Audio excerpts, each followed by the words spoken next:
The name of this topic is pseudo unimolecular reaction. क्या नाम है इसका?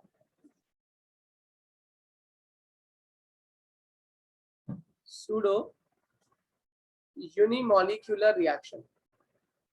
Pseudo का मतलब क्या होता है बच्चों? What is pseudo? किसको बोलते हैं हम लोग pseudo? False appearing, झूठा, राइट? जो फॉल्स अपीयरिंग है, जो झूठा है, उसको हम लोग क्या नाम देते हैं? सूडो बोलते हैं। ठीक है, तो कह रहा है ये कैसी रिएक्शंस होती हैं? Reactions which are not actually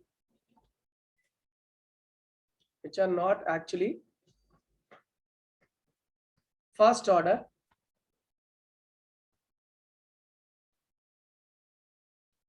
but they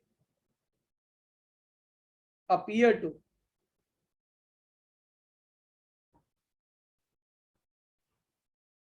इसका मतलब एक ऐसी रिएक्शन जो दिखने में तो हायर ऑर्डर है, लेकिन जब उसे हम कैलकुलेट करते हैं तो वो निकल के क्या आती है? First order. ऐसी रिएक्शन को हम लोग क्या बोलते हैं? Pseudo unimolecular reaction. क्या मतलब है इसका? जैसे मान लो मेरे पास एक रिएक्शन है CH3COO C2H5, इसको हम लोग एस्टर के नाम से जानते हैं। जानते हो आप लोग या नहीं? जल्दी बोलो। हाँ या ना? सर ये होती हायर ऑर्डर के, लेकिन फर्स्ट ऑर्डर लगती है। यस यस, ठीक है। जैसे ये एक एस्टर है, अगर आपको याद हो, इथाइल इथेनोएट, ये एस्टर है, इसमें हमने क्या डाल दिया? पानी डाल दिया। तो आपको याद होगा ये डीएस्टरिफिकेशन है, उल्टा हो जाएगा, यहाँ बन जाएगा इथेनॉइक एसिड और साथ में बन जाएगा इथेनॉल। याद आया कुछ? 10th में थी ये रिएक्शन। और यहाँ पे ना वाटर एक्सेस में है, तो मेरे क्वेश्चन का जवाब आपको मिल गया होगा। बताओ मुझे किसे काउंट नहीं करना और किसे काउंट करना है? सर एस्टर को नहीं करना है, वाटर। उल्टा बोल दिया ना आपने। तो सॉरी, वाटर को नहीं करना, एस्टर को करना। रिएक्शन का जो रेट होता है वो डिपेंड किस पे करता है? लिमिटिंग रिएजेंट, है ना? इसमें लिमिटिंग इन कौन है? एस्टर लिमिटिंग है ना। तो इसका मतलब इस रिएक्शन का जो रेट कैलकुलेट होगा that would be calculated in terms of ester only. तो इसका अगर मैं रेट लिखूंगा तो मेरे हिसाब से रेट होना चाहिए था rate is equals to K CH3 COO C2H5 1 और H2O 1, मगर हम H2O को काउंट नहीं करेंगे, खाली क्या रह जाएगा? Rate is equals to K CH3 COO C2H5 and the rate would come out as, कितना निकल के आएगा? It would come out as first order reaction। कितने लोगों को मेरी बात समझ आ गई? yes, it was appearing to be of which order? Sir ये समझ नहीं आया। तो ऑर्डर कितना दिखना चाहिए था? सेकंड ऑर्डर, लेकिन आ कितना रहा है? ये फर्स्ट ऑर्डर। ये देखो कैसे समझ नहीं आया बेटे, इसको ऐसे समझो, किसी भी रिएक्शन का जो हम रेट निकालते हैं ना, वो निकालते हैं रिएक्टेंट्स के ऊपर। और रिएक्टेंट में भी कौन सा रिएक्टेंट डिसाइड करता है रेट को? जो रिएक्शन में जल्दी कंज्यूम होता है, या मैं कहूं जो रिएक्शन के अंदर लिमिटिंग रिएजेंट है। और लिमिटिंग कैसे पहचानते हो? जिसके अंदर कमी होती है। आप मुझे बताओ किसकी कमी है और किसकी कमी नहीं है? जल्दी बोलो बेटा, किसकी कमी है, किसकी कमी नहीं है? क्विकली।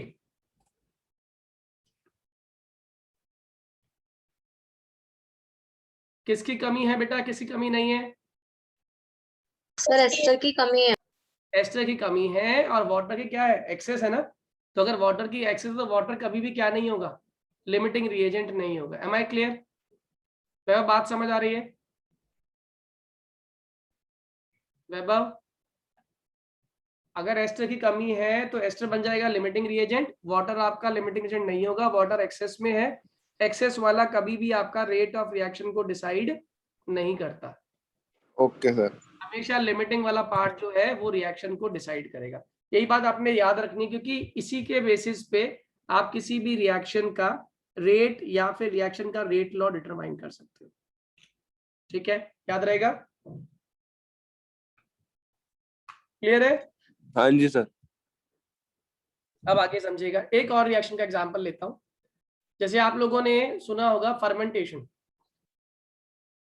C12H22O11 इस पे मैंने क्या ऐड कर दिया, वाटर ऐड कर दिया, C12H22 क्या ऐड कर दिया, वाटर ऐड कर दिया। तो बताओ क्या होगा इसके अंदर, क्या बनता है, आप बताओ आंसर।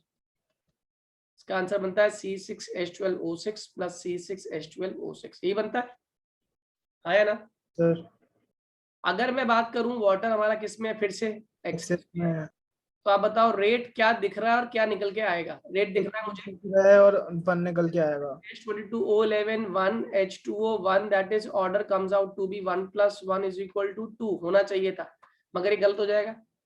बताओ गलत क्यों हो जाएगा? क्योंकि वाटर एक्सेस में उसका कंसीडर नहीं करेंगे। यस, वाटर एक्सेस में है, इसीलिए the rate would be totally dependent upon the concentration of C12H22O11 order would come out as 1।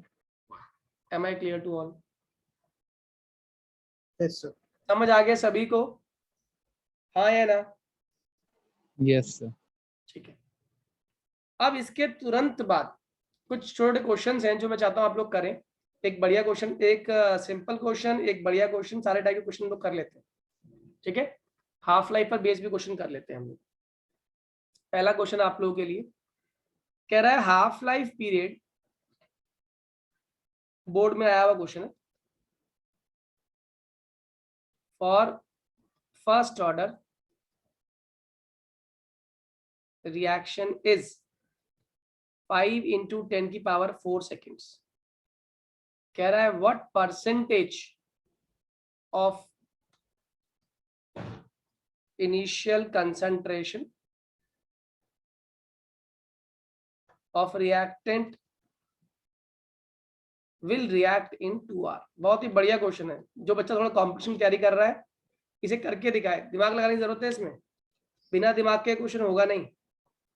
उसने पूछा है what percentage of initial concentration of reactant will react in 2 hours। 2 घंटे में कितना रिएक्ट कर जाएगा, ये निकालना है। आप समझ पा रहे क्या निकालना है? मैं आपको हिंट देता हूं, यहाँ पे वैल्यू देता हूं, एंटी लॉग 0.0433 की जो वैल्यू होती है दैट इज 1.105। ये क्वेश्चन में गिवन है आपको। आपको 1 मिनट दे रहा हूं, सोचो, करके देखो कर पा रहे हो या नहीं, फिर मैं बताऊंगा आप लोगों को। मुझे एक चीज पूछनी है सर, एक टाइम। देखिए इस क्वेश्चन को करने का तरीका समझिए। पहले आपको क्या गिवन है, पहले मुझे बताओ। आप लोगों को हाफ लाइफ गिवन है, राइट? हाँ या ना? तो आपने क्या किया, आपने लिख दिया टी हाफ की वैल्यू, टी हाफ इज 5 × 10⁴। तो यहां से मैं क्या निकाल लूं, के निकाल लूं। के का फॉर्मूला क्या होता है? 0.693 upon T half that is equals to 0.693 upon 5 × 10⁴। कितने लोगों को के समझ आ गया? इज के क्लियर टू ऑल? के निकालना आ गया सभी को? जल्दी बोलिए।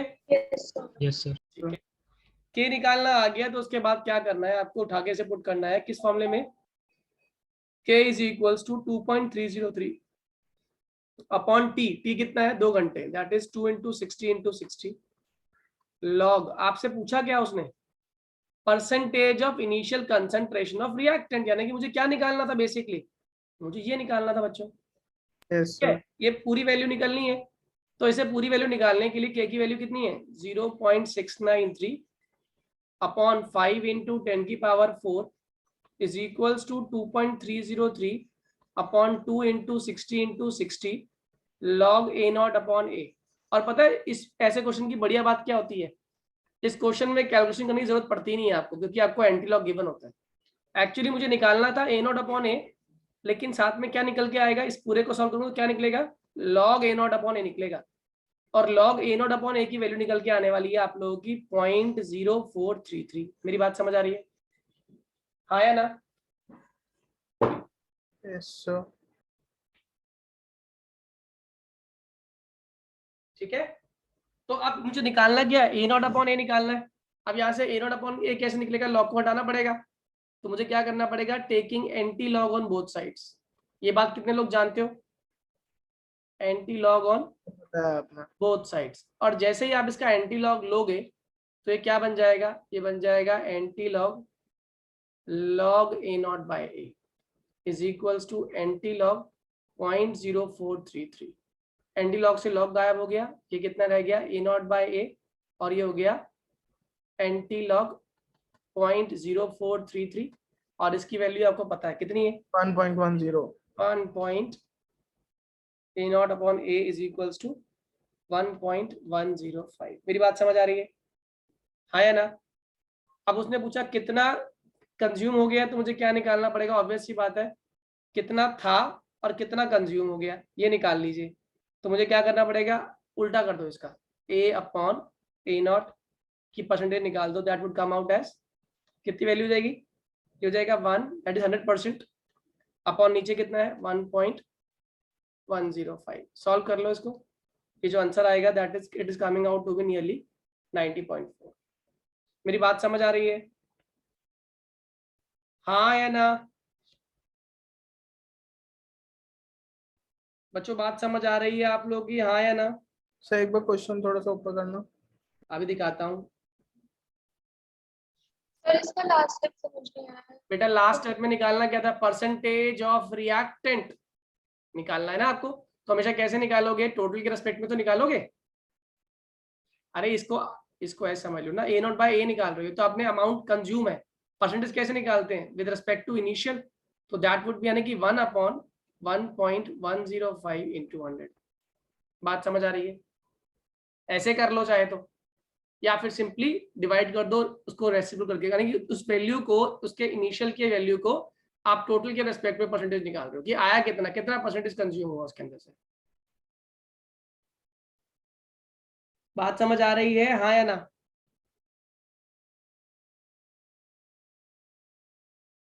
M I clear to all? जल्दी बोलिए।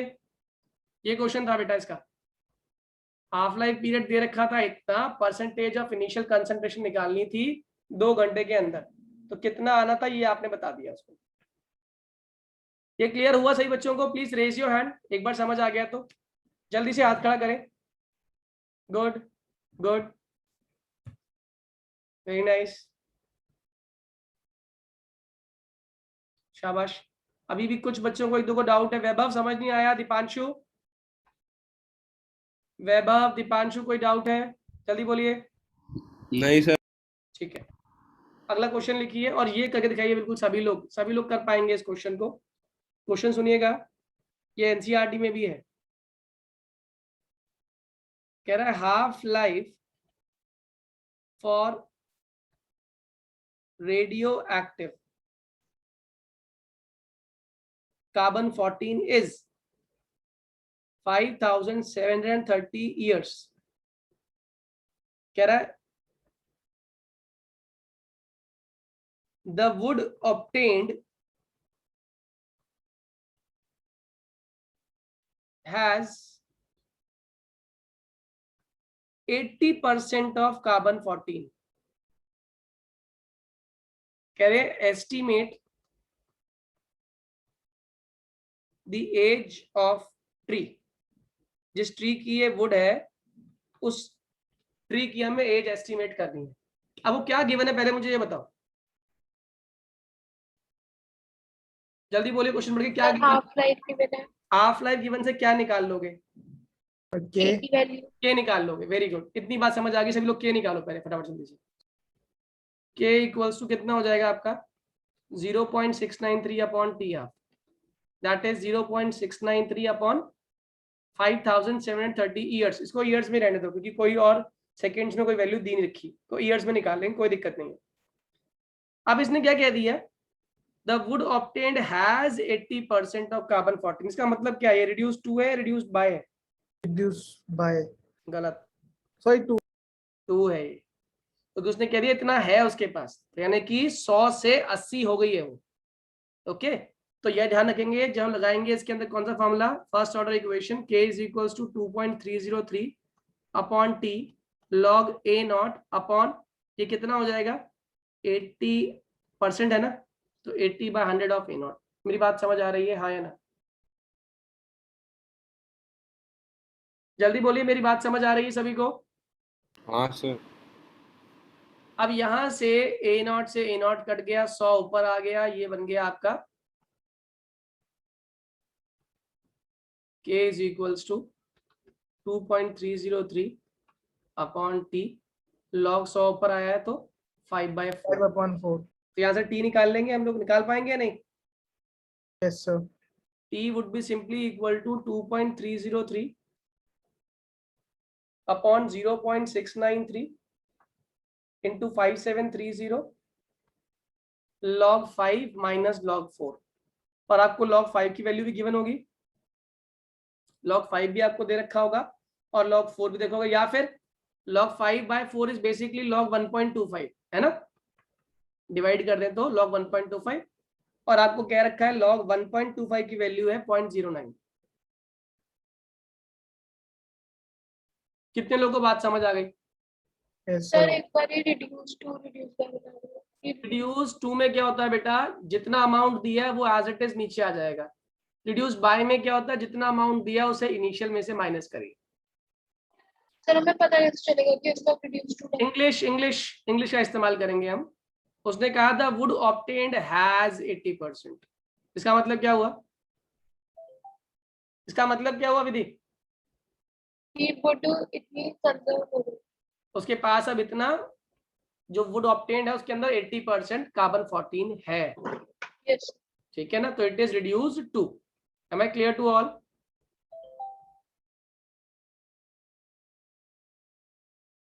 क्लियर टू ऑल, जल्दी बोलिए। यस ठीक है, ये समझ आ रहे हैं क्वेश्चंस आप लोगों को, हाँ या ना? जल्दी बोलो, ये क्वेश्चंस कर पाओगे आप लोग सभी? ठीक है, अगर ये समझ आ गए आपको, हाफ लाइफ वाली कहानी क्लियर हो गई, तो मुझे लगता है इसके ऊपर बेस्ड क्वेश्चंस आप एनसीईआरटी एक्सरसाइज के भी कर लोगे, और जितने भी क्वेश्चंस इसके ऊपर आते हैं बनके बोर्ड्स में वो भी आप कर पाओगे। ऐसा क्वेश्चन टफ लगेगा नहीं आपको, क्योंकि मैंने आपको दोनों टाइप के क्वेश्चन करा दिए एक। ठीक है, अब हाफ लाइफ के बाद, सूडो यूनिमोलिकुलर रिएक्शन के बाद आगे बढ़ते हैं इस चैप्टर के नए टॉपिक की ओर, जो बेसिकली जो रिएक्शंस हो रही हैं इसके बारे में हमें थॉरोली बताता है कि रिएक्शन क्यों होती है, क्या होती है, क्या कारण है, टेम्परेचर डिपेंडेंस कैसे होता है। तो कई सारे टॉपिक्स हैं जो हमें पढ़ने हैं। जैसे पहला है आपका टेम्परेचर डिपेंडेंस, ठीक है, दूसरा है आप लोगों का रेट ऑफ रिएक्शन, और तीसरा है आपका कोलिजन थ्योरी। ये सारी चीजें अब हम स्टडी करने वाले हैं। पहले आप मुझे छोटे से क्वेश्चन का मेरे जवाब दो, ऐसे कौन से फैक्टर्स हैं, कौन से फैक्टर्स पूछ रहा हूं, फैक्टर नहीं factors, on which rate of reaction depends. Factors on which, ये बोर्ड में आता है क्वेश्चन 2 मार्क के लिए। Factors on which rate of reaction depends. Concentration. बहुत बढ़िया, पहला फैक्टर तो सभी को आता है, कंसंट्रेशन। जितनी ज्यादा होगी उतना रेट क्या होगा, बढ़ेगा। लेकिन कब तक बढ़ेगा ये बताओ चलो? जब तक कि रिएक्शन क्या ना गेन कर ले, रिएक्शन क्या ना हो जाए। या तो अगर इरिवर्सिबल रिएक्शन है तो रिएक्शन कंप्लीट हो गई, तो फिर रिएक्टेंट डालने का कोई फर्क नहीं पड़ेगा, यानी कंसंट्रेशन का फर्क नहीं पड़ेगा। Sir temperature, temperature, very good, temperature पे डिपेंड करती है, टेम्परेचर पे भी डायरेक्टली डिपेंड करती है रिएक्शन, हाँ या ना? बताइए कैसे, बताइए कैसे? तो जब टेम्परेचर बढ़ाते हैं तो काइनेटिक एनर्जी बढ़ जाती है। बहुत बढ़िया, जितना टेम्परेचर बढ़ाओगे पार्टिकल्स की एवरेज काइनेटिक एनर्जी बढ़ जाएगी। जितनी एवरेज काइनेटिक एनर्जी इंक्रीज होगी, पार्टिकल की टेंडेंसी उतनी ही कोलाइड करने की और बढ़ जाएगी, और जितनी ज्यादा कोलिजन होगी उतने ही चांसेस ज्यादा हो जाएंगे उस पर्टिकुलर रिएक्टेंट के एक और ज्यादा स्टेबल प्रोडक्ट बनाने के। Am I clear? Yes sir. ये बात हमें ध्यान रखनी है कि हम क्या कर रहे हैं, क्या चीज बढ़ा रहे हैं, क्या चीज नहीं बढ़ा रहे। तीसरा, क्या प्रेशर डिपेंड करता है? Yes sir. बताओ कैसे? डायरेक्ट। अगर गैसियस रिएक्टेंट है, कौन सा रिएक्टेंट है, गैसियस रिएक्टेंट, तो मैं उसे प्रेशराइज कर रहा हूं, तो बेसिकली जो पार्टिकल्स दूर दूर थे उन पार्टिकल्स को मैं क्या कर रहा हूं, पास पास ला रहा हूं, है ना? जितने पास पार्टिकल्स आएंगे उतनी ही रेट ऑफ कोलिजन बढ़ जाएगी।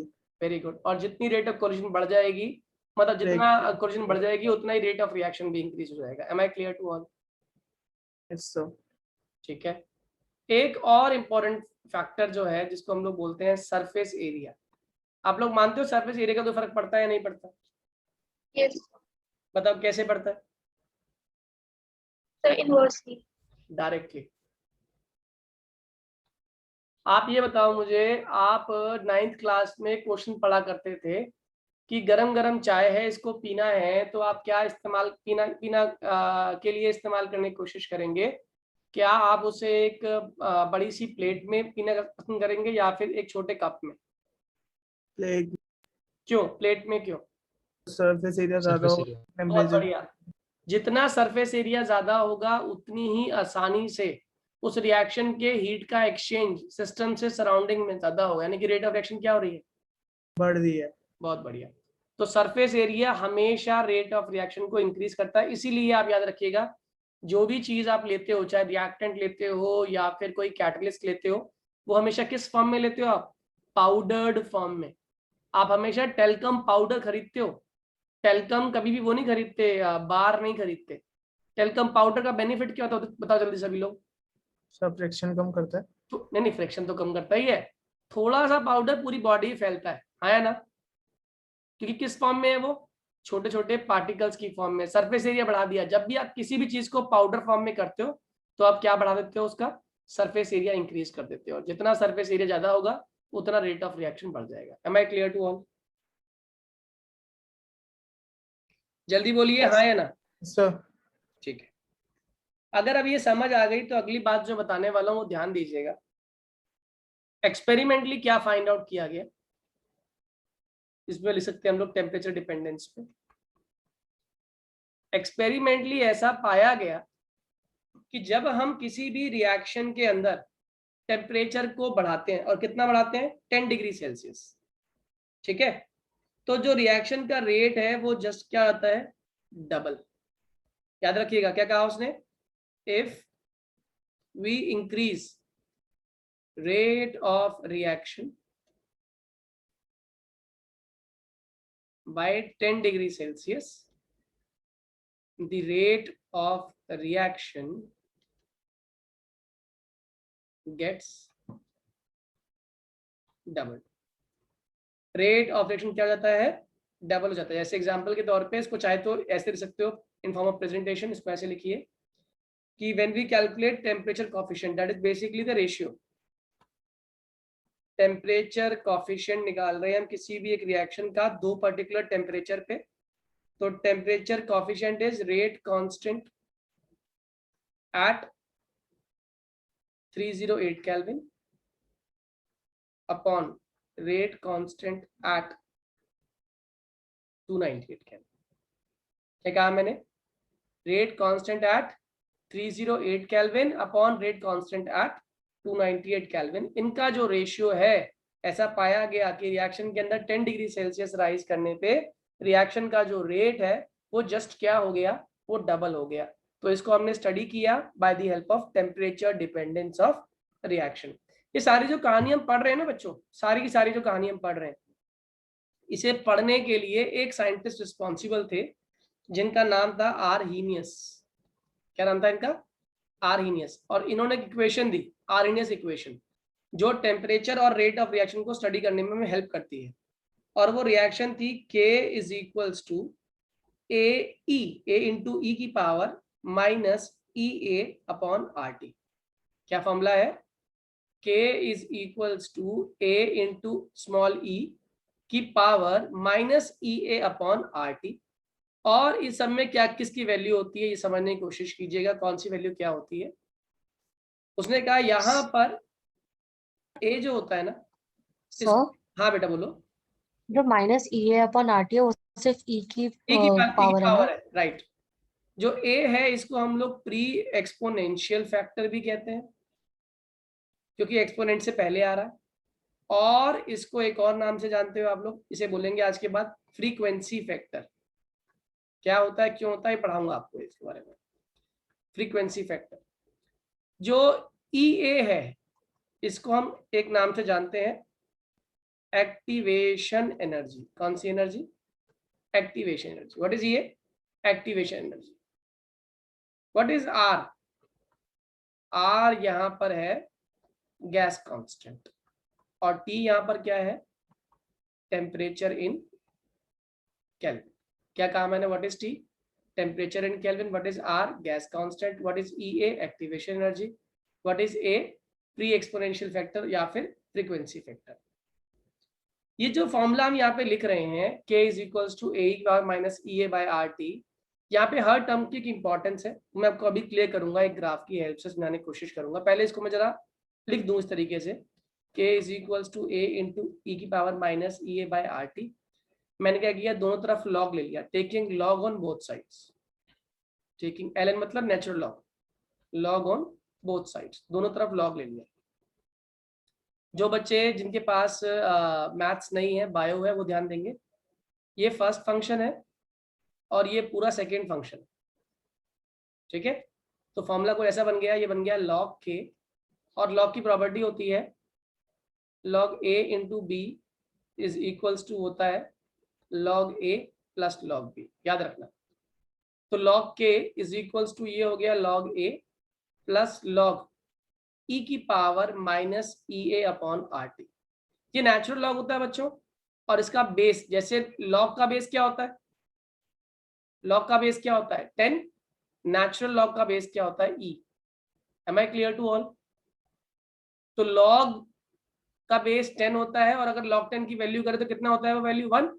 ऐसे ही नेचुरल लॉग का बेस क्या होता है? e, और अगर मैं इसको e दे रखा है तो इसकी वैल्यू भी कितनी हो जाएगी? 1. कितने लोगों को मेरी ये बात समझ आ गई? जिनके पास मैथ्स नहीं है, बायो है, वो बताइए पहले.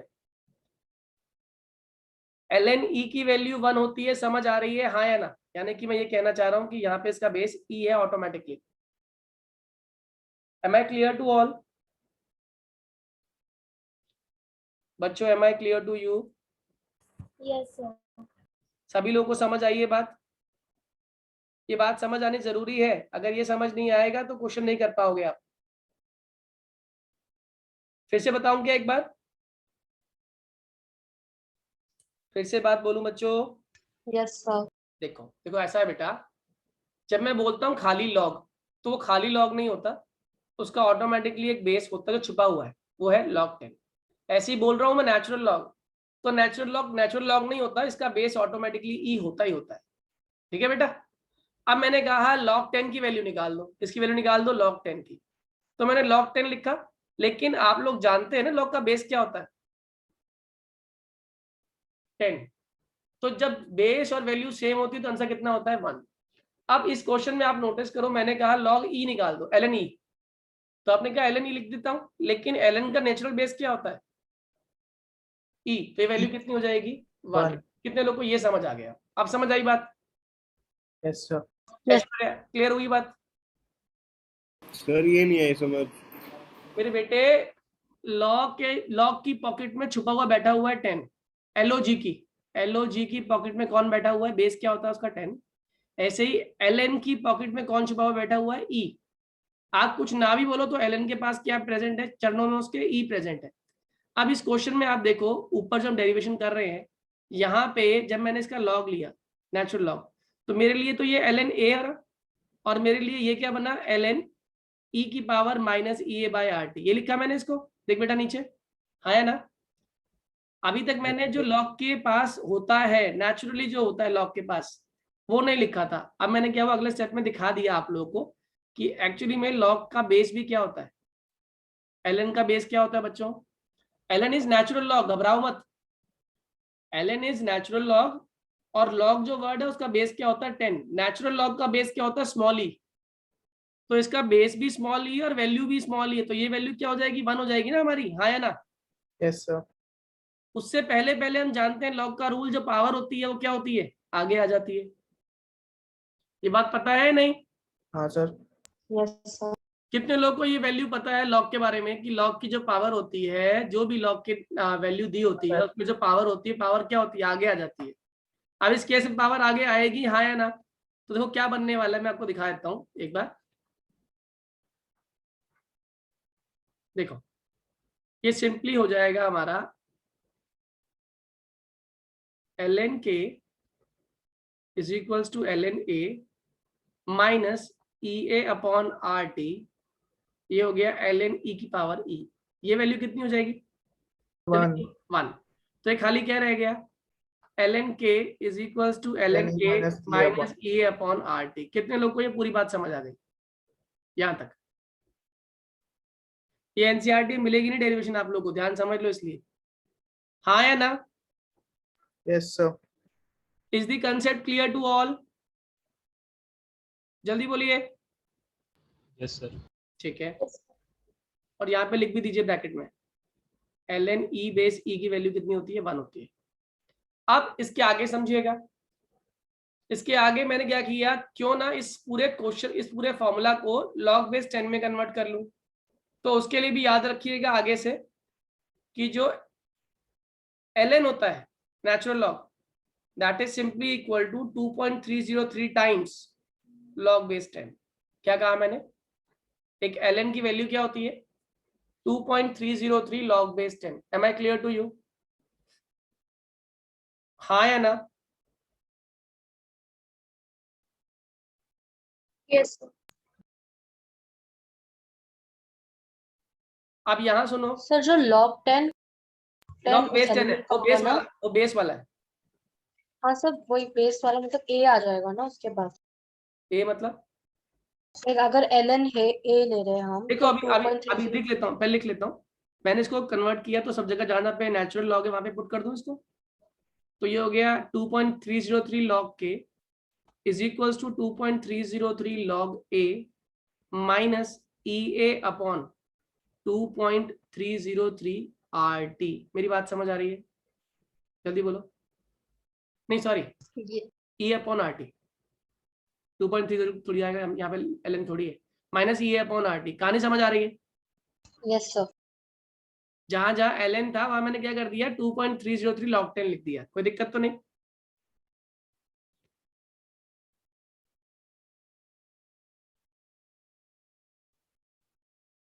सर।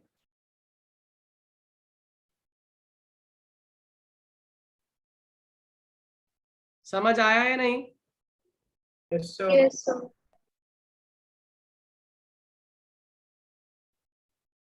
ओके, अब जरा देखिए, थोड़ा मैथ्स और लगा लेते हैं। Divide and multiply the entire equation by 2.303। ऐसा नहीं तो ना सिर्फ डिवाइड कर दें, मल्टीप्लाई तो करना पड़ेगा। तो मैंने क्या किया, divide and multiply the entire equation by 2.303। तो ये क्या बन गया, 2.303 upon 2.303 log k is equals to 2.303 upon 2.303 log a minus EA upon 2.303 RT। मेरी बात समझ आ रही है? यस। मतलब खाली क्या रह गया, इक्वेशन क्या रहेगी final, log k is equals to log a minus EA upon 2.303 RT। This is the final formula. कितने लोगों को मेरी बात समझ आ गई? जल्दी बोलिए हाँ या ना। Yes sir. सर हमने डिवाइड डिवाइड एंड मल्टीप्लाई, देखो ऐसा है ना, किसी नंबर को आप अपने आप तो ला नहीं सकते। क्या मैं 1 को 2.303 अपॉन 2.303 लिख सकता हूँ? हाँ या ना? तो मैंने क्या किया, पूरी इक्वेशन को 2.303 से डिवाइड कर दिया, पूरी इक्वेशन को। ठीक है, तो ये कितना हो गया, 1 हो गया। ये कितना हो गया, 1 हो गया, 1। यहाँ पे क्या हो गया, डिवाइड में 2.33 RT ऑटोमेटिकली आ गया। बेटे बात समझ आ रही है? तो सर हमने सिर्फ डिवाइड लिखा है। डिवाइड क्या, देखो ना, जो इस तरह डिवाइड है वो दूसरे तो मल्टीप्लाई भी हो रहा होगा ना। खुद देखो, आप इसको ऐसे देखो, चलो मैं समझाता हूँ आपको, अगर ये समझ नहीं आया तो 2.303 upon 2.303 log k is equals to log a minus EA upon 2 RT। ये वैल्यू थी। ठीक है बेटा, हाँ या ना? Yes sir. अब जो इस समय डिनोमिनेटर में है वो दूसरी तरफ मल्टीप्लाई में जाएगा नहीं जाएगा? Yes sir. समझ आ रही है? पूरी इक्वेशन को यूनानिमस करने के लिए हम ये कह देते हैं, खाली बोलते तो यही है कि डिवाइड कर दिया पूरी इक्वेशन को 2.303 से, बट एक्चुअली में ये डिवाइड भी होता है और मल्टीप्लाई भी होती है वैल्यू।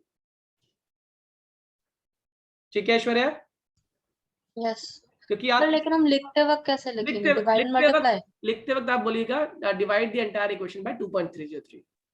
ठीक है, क्योंकि आप वन को लिखने के लिए आप किसी नंबर को ना ऑटोमेटिकली लेके नहीं आते अपनी तरफ से, आप पूरी इक्वेशन को सेम वैल्यू बनाने के लिए उसको डिवाइड मल्टीप्लाई करते हो।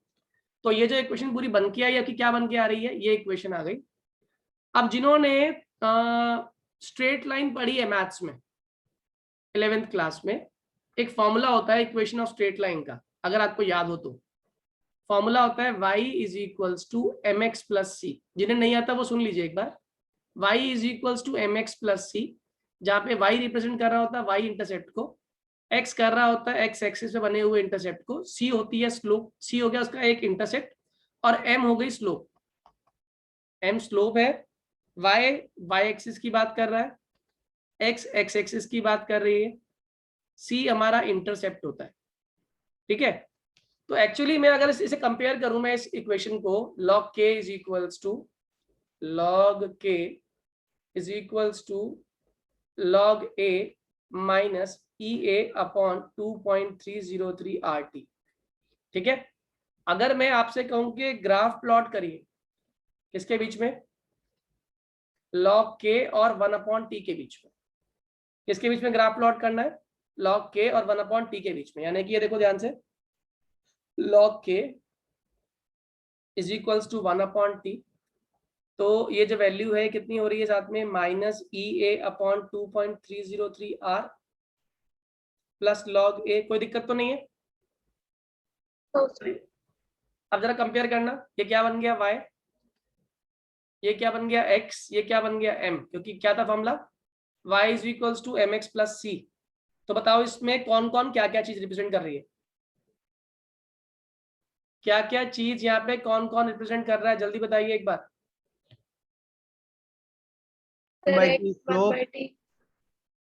यहाँ पे स्लोप कितनी है पहले तो ये बताओ। 1/t। Slope is minus EA upon 2.303 R। कितने लोग को ये बात समझ आ रही है? yes. ठीक है, बताओ x एक्सिस कौन रिप्रेजेंट कर रहा है यहाँ पे, 1/t। 1/t। y एक्सिस क्या रिप्रेजेंट कर रहा है आपका, k। log k। और इंटरसेप्ट क्या रिप्रेजेंट कर रहा है आपका, log a। कितने लोग को ये बात समझ आ रही है?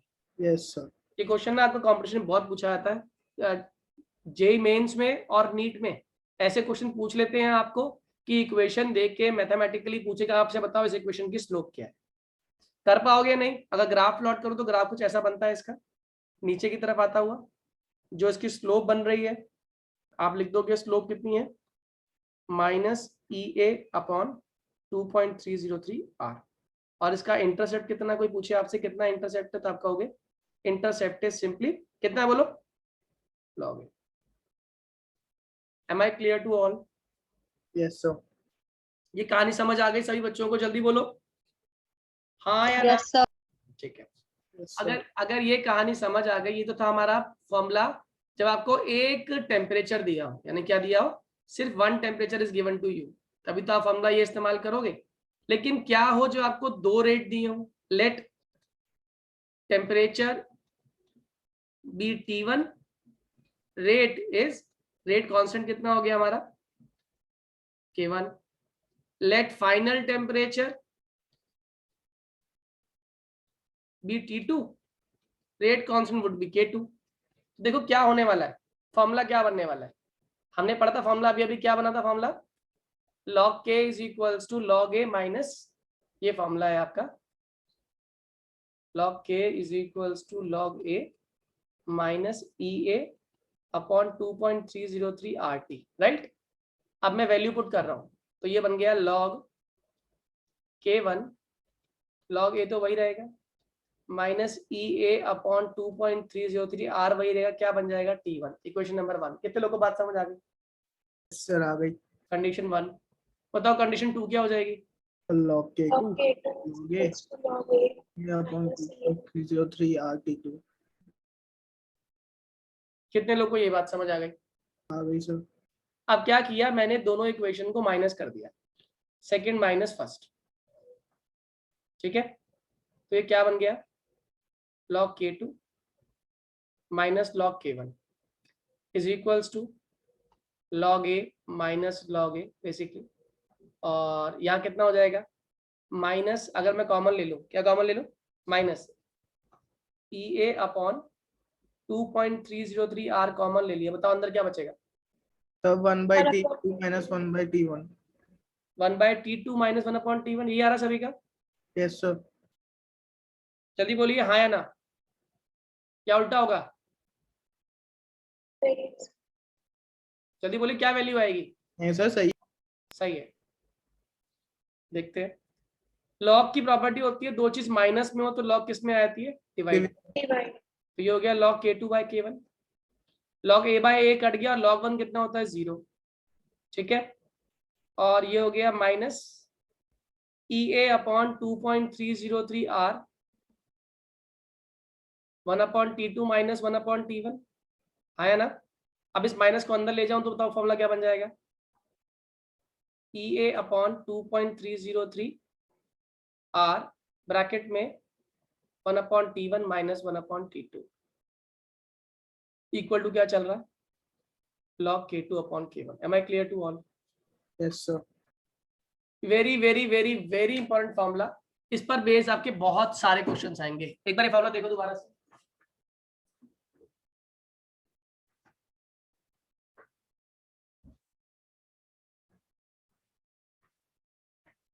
समझ आया फॉर्मूला? सभी लोग एक बार दोबारा देख लो, मैं फिर से रिपीट कर देता हूँ इस फॉर्मूले में क्या हो रहा है।